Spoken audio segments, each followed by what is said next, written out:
Fala pessoal, eu sou o professor Santana, vou estar apresentando para vocês a questão 53 da prova de eletrônica da Petrobras de 2021.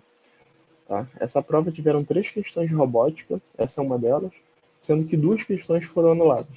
Só sobrando essa questão 53. Mas antes de apresentar a questão para vocês, eu peço que vocês já se inscrevam no canal, deem um joinha, para esse tipo de conteúdo estar aparecendo mais aí para vocês, beleza? Então vamos para a questão. Bem, questão 53, ela diz o seguinte: a cinemática inversa procura analisar os incrementos de posição ao longo do tempo de acordo com um dos componentes do braço do robô. Bem, de cada um dos componentes do braço do robô. Bem, essa questão trata sobre cinemática. Cinemática é uma matéria de estudo da robótica que vai tratar tanto do posicionamento do braço, tá? Quanto do posicionamento da ferramenta, quanto também da velocidade que você tem né, de posicionamento de todas essas variáveis aí, né? Tanto da ferramenta quanto da posição de cada junta ali. Beleza? Então vamos dar uma olhada na cinemática. E os tipos, né?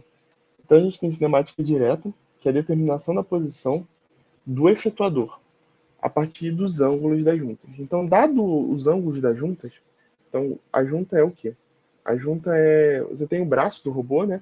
Aqui a gente pode ver o braço do robô.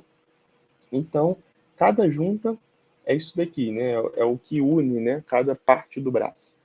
Beleza? Então, dada a posição aqui de cada junta, o ângulo de cada uma delas, ou atuadores também, como a gente chama, a gente descobre a posição da ferramenta. Beleza?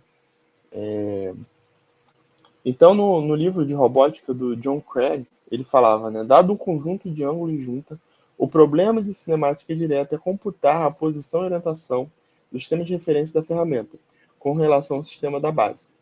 Beleza? Então, é justamente isso. A partir da posição das juntas, a gente descobrir a posição da ferramenta. E a cinemática inversa é justamente o contrário disso. Dada a posição da ferramenta que eu quero, a gente vai determinar todas as posições das juntas. Beleza? Toda a posição, então, de cada junta dessa dos atuadores. Então, por exemplo, eu quero que a ferramenta esteja numa determinada posição. A ferramenta nada mais é do que a mão ali do robô, né? Ou garra, como é chamada. Ou efetuador. Então, dada ali a posição que eu quero da mão, quais posições eu posso ter aqui para a junta, né? Ou então, chamado também de manipulador, né? Manipulador ali do robô. Então, é basicamente isso. Então, o John Craig falava, né? No livro. Dadas a posição e a orientação do efetuador, calcule todos os possíveis conjuntos de ângulos juntos que poderiam ser usados para se obter a posição e orientação desejada. E, como terceiro e último, a gente tem a cinemática diferencial. A cinemática diferencial ela vai meio que unir tanto a cinemática direta quanto a cinemática inversa, tá? Só que ela vai adicionar aí uma outra variável que é o tempo. Né? Então ela vai descobrir a posição das juntas, descobrir a posição da ferramenta, só que ela vai adicionar uma velocidade a isso, né?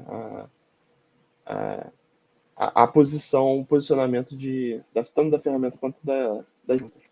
Beleza? Então, a cinemática diferencial nada mais do que adicionar aí uma constante de tempo, uma variável de tempo a posicionamento do manipulador, do efetuador. Beleza? E como a questão ela trata do incremento ao longo do tempo, a questão, na verdade, fala de cinemática diferencial e não da cinemática inversa, tá? Então o item está errado.